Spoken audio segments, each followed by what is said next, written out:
8ல ராகு, அஷ்டமஸ்தான ராகு. அதனால முதல்ல நல்லது என்னன்னா, திடீர் மாற்றம், திடீர் அதிர்ஷ்டம், திடீர் முன்னேற்றம், திடீர் தனப்பிராப்தி. இந்த மறைமுக உறவு முறைகள்லாம் இருக்கு அப்படின்னா அது வெளியே தெரியறதுக்கான காலகட்டமா. அஷ்டமத்து சனியில யார் யார் எவ்வளோன்னு தெரிஞ்சிச்சு. என் கணவர் எவ்வளோன்னு தெரிஞ்சிச்சுமா, என் மாமியார் எவ்வளோன்னு தெரிஞ்சிச்சு. அட விடுங்க மாமியார் மாமனார், என் குழந்தைங்க எவ்வளோன்னு தெரிஞ்சிடுச்சுமா. 6ஆம் மாசத்துலேருந்து 2027 5ஆம் மாதம் வரைக்குமே இடம் மாற்றம், தொழில் மாற்றம் அப்படின்றது ஏற்படும். வணக்கம், நான் டாக்டர் தீபா. அதில் இன்னைக்கு நம்ம என்ன டாபிக் பற்றி டிஸ்கஸ் பண்ண போகிறோம் அப்படின்னா, 12 ராசிகளுக்கும் எங்களுக்கு எப்படிமா இருக்குது இனி வரும் காலம்.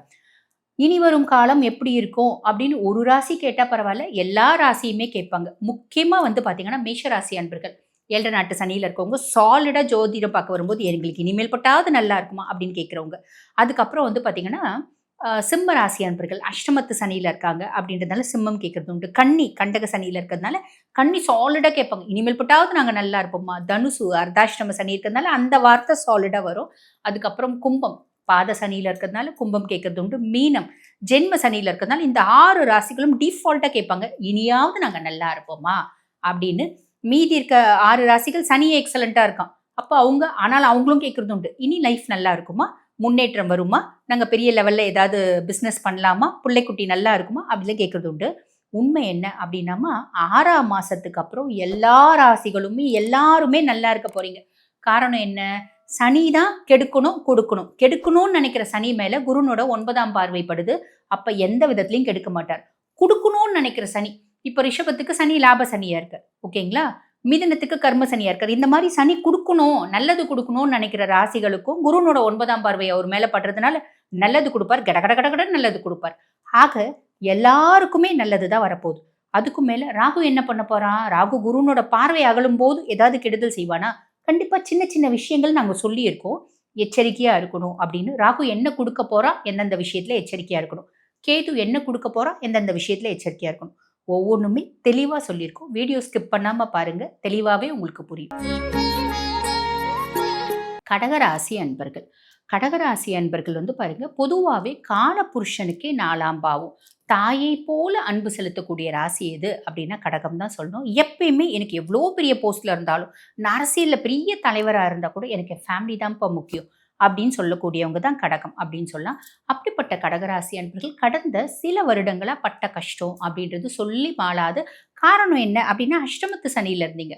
அஷ்டமத்து சனியினோட பிடியில் இருந்ததுனால நிறைய கடகம் பாருங்க, வீட்டில் நிம்மதி இழந்தாங்க, குடும்பத்தில் ஏகப்பட்ட பிரச்சனை, சமுதாயத்தில் செய்யாத தப்புக்கு ஒரு அசிங்கம், அவமானம், அவப்பேரு, இந்த மாதிரி நிறைய விஷயம். நான் என்னமோ இவ்வளோதாம்மா செஞ்சேன், எல்லாரும் கண்ணு மூக்கு காது வாயிலாம் வச்சு பெருசாக எக்ஸாக்ரேட் பண்ணிட்டாங்க அப்படி சொன்ன கடகமும் உண்டு. புரியுதுங்களா? அதுக்கும் மேலே வேலை செய்கிற இடத்துல 20 வருஷமாக வேலை செஞ்ச ஒரே நாள் என்னை விட்டு தூக்கிட்டாங்க அப்படி சொல்கிற கடகமும் உண்டு. நிறைய கடகம் நம்ம இந்த திருவண்ணாமலை கிரிவலம் போனீங்களான்னு நிறைய பேர் சொல்லுவாங்க, நாங்கள் பார்த்தீங்கன்னா இங்கே சாமியாரை வந்துட்டோம் அப்படி சொல்கிறவங்களும் உண்டு. குடும்பத்தை எழுந்தவங்க இப்படி அவங்க பட்ட கஷ்டம் அலாதி. ஆனால் அவ்வளோ கஷ்டப்பட்ட கடகம் எப்போ எங்களுக்கு நல்ல காலம் பிறக்கும் அப்படின்ற ஒரு மன தேடுதல்களோடவே இருக்கீங்க. நியாயமாக பார்த்தீங்கன்னா 2.5 வருஷமாக தான் கஷ்டம் அப்படின்னு சொல்லலாம், ஏன்னா அஷ்டமத்து சனியில் இருந்ததுனால. ஆனால் நிறைய கடகத்தை நம்ம பேசும்போது அவங்க என்ன சொல்லுவாங்க, எங்களுக்கு ரொம்ப நாளாக கஷ்டமா, 15 வருஷமாக கஷ்டத்தில் தான் இருக்கும். காரணம் தசை, ராகு தசையாக இருக்கலாம், இல்லை சனி தசையாக இருக்கலாம். அந்த தசை வலுவிழந்து இருக்குது, அஷ்டமாதிபதியினோட தசை நடக்கலாம். அப்போ அந்த மாதிரி ஒரு பிரச்சனை ரொம்ப நாளாக கஷ்டம் அப்படின்றது இருக்குது. என்ன ப்ராப்ளம் ஆகியிருந்தாலும், என்ன தசை நடந்தாலும் இப்போ உங்களுக்கு ரிலீஃப் அப்படின்னு இருக்கும், சாலிடாக ரிலீஃப் இருக்குது. ஏன்னா ஃபஸ்ட்டு பாருங்க, சனி பகவானை வச்சுக்கலாம், 2வது குருவை சொல்லலாம். சனி பகவானே பாருங்க, அஷ்டமத்து சனியாக இருந்து பாக்கிய சனியாக மாறிட்டார். பாக்கிய சனி பயிற்சியாகி கொஞ்ச நாள் ஆயிடுச்சேம்மா, 6/3/2026 தானேம்மா. அப்போ பாக்கிய சனியாகி கொஞ்ச நாள் தானே ஆகுது, இன்னும் நல்லது நடக்கலையே அப்படின்லாம் கேட்கக்கூடாது. கண்டிப்பாக நல்லது நடக்கும். சனியை பொறுத்த வரைக்கும் சனி மந்தன் முடவன், நிதானமாக தான் அவன் பலன்களை கொடுப்பான். கெட்டது மட்டும் நல்லா கொடுத்தாரு, கெட்டதும் ஒரு நிதானமாக தான் கொடுத்தாரு, ஆனால் இன்டென்சிஃபைடாக கொடுத்தாரு, வித்தியாசம் ஜாஸ்தி உண்டு. அப்போ சனி பார்த்தீங்கன்னா ஒரு சுய ஜாதகத்தில் சனி நல்லா இருக்கான் அப்படின்னு கூட வச்சுக்கோங்கம்மா. அந்த காலகட்டத்தில் நம்ம சொத்து வாங்குறோம் அப்படின்னும் போது அது தீர்க்கமான சொத்தாக இருக்கும். நம்ம அனுபவித்து, நம்ம பிள்ளைங்க அனுபவித்து, நம்ம பேரம்பேத்தி அனுபவிக்கிற மாதிரி அதாவது வம்சமாக அந்த சொத்து தழைக்கும் அப்படின்னு சொல்லலாம். ஆக சனி கொடுக்கக்கூடிய எந்த ஒரு நல்ல விஷயமும் அப்படிதான் ஸ்திரமானதாக இருக்கும். உங்களுக்கு ஸ்திரமான நிறைய நல்லது நடக்க போது, கொஞ்சம் பொறுமையா இருங்கம்மா, நல்லது மட்டுமே நடக்கும், கவலைப்பட வேண்டாம். சரி, அப்ப சனி நிறைய நல்லது கொடுப்பாரா? சந்தோஷம், சனியினால பிரச்சனை கிடையாது. அதுக்கடுத்து இந்த ராகு பகவான் 8ல இருக்காரு. 8ல ராகு அஷ்டமஸ்தான ராகு. அதனால முதல்ல நல்லது என்னன்னா, திடீர் மாற்றம், திடீர் அதிர்ஷ்டம், திடீர் முன்னேற்றம், திடீர் தனப்பிராப்தி. அப்படின்றது வரும். மைனஸ் ஏதாவது இருக்கா? கண்டிப்பா இருக்கு. பொதுவா வந்து பாருங்கம்மா, 6ஆம் மாசம் வரைக்கும் குருவோட பார்வை ராகு மேல இருக்கு. குரு சண்டால யோகம் அப்படின்றது இருக்கு. 6ஆம் மாசத்துக்கு மேல குருனோட பார்வை ராகு மேல இல்ல. ஏன்னா குரு பயிற்சி ஆயிட்டார். மிதுனத்துல இருந்து கடகத்துக்கு போய் உச்சம் பெற்று அமர்ந்துறார். அப்ப ராகு தன்னிச்சையா செயல்பட ஆரம்பிப்பான். ஆகஸ்ட் 2ல இருந்து அவன் அவிட்டத்துல சஞ்சாரம் பண்ண ஆரம்பிப்பான். புரியுதுங்களா? ராகு செவ்வாய் காம்பினேஷன் ஃபர்ஸ்ட். அதுக்கும் மேல ராகு 8ல என்ன பண்ணுவான்? ரொம்ப எளிமையா சொல்லணும் அப்படின்னா உங்களோட ஹிடன் சீக்ரசிஸ், மறைமுக உறவு முறைகள், ரகசியங்கள் இதெல்லாம் வெளியே கொண்டு வந்துரும். இப்ப நீங்க பார்த்திருப்பீங்க.